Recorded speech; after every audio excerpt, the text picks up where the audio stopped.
இந்த வாயில்லா ஜீவனுக்கு வழிகாட்டு சாமி. சிஎம் விஜயப்பா, வழிகாட்டுப்பா. உன் கால்ல விழுந்து கேட்கிறோம்ப்பா. எல்லாரும் அடிச்சு கொள்றாங்கப்பா. சாப்பாடு வைக்க விட மாட்டேங்கிறாங்கப்பா.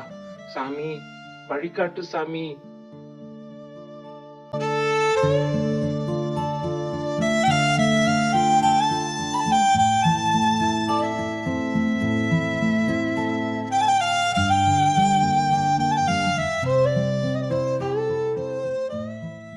இத்தனை காலமும் அரசியல் என்பது பெரும்பாலும் மனிதர்களுக்காக மட்டுமே நடத்தப்பட்டது.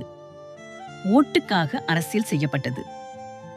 பல நேரங்களில் அறமற்ற வழிகளில் அதிகாரமும் செல்வமும் சேர்க்கும் கருவியாகவும் அது பயன்படுத்தப்பட்டது.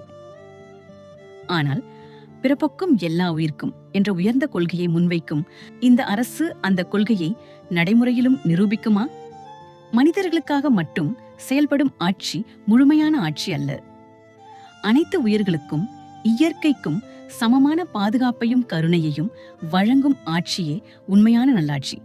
குறிப்பாக மனித குலத்தால் பழக்கப்படுத்தப்பட்டு இன்று ஆதரவின்றி தெருக்களில் கைவிடப்பட்டு பசி, நோய், காயம், கொடுமை ஆகியவற்றை தினமும் அனுபவிக்கும் வீடற்ற நாய்களுக்கு இந்த அரசு ஒரு நிரந்தரமான மனித நேயமான மற்றும் சட்டப்பூர்வமான தீர்வை கொண்டு வர வேண்டும். பால், முட்டை, இறைச்சி போன்ற பொருளாதார பயன்களுக்காக வளர்க்கப்படும் விலங்குகளுக்கு தனித்துறை உள்ளது. ஆனால் மனிதனின் முதல் தோழனாகவும் அன்பு, நன்றி, விசுவாசம், தியாகம் ஆகியவற்றின் அடையாளமாகவும் விளங்கும் நாய்களின் நலனுக்கான முழுமையான அரசு திட்டம் இன்னும் இல்லை என்பது வேதனைக்குரியது. இன்று தெருக்களில் பசி, நோய், காயங்களுடன் அலைந்து திரியும் வீடற்ற நாய்களின் நிலைக்கு பொறுப்பு அரசாங்கத்திற்கு மட்டுமல்ல, ஒட்டுமொத்த மனித சமுதாயத்திற்கும் உள்ளது.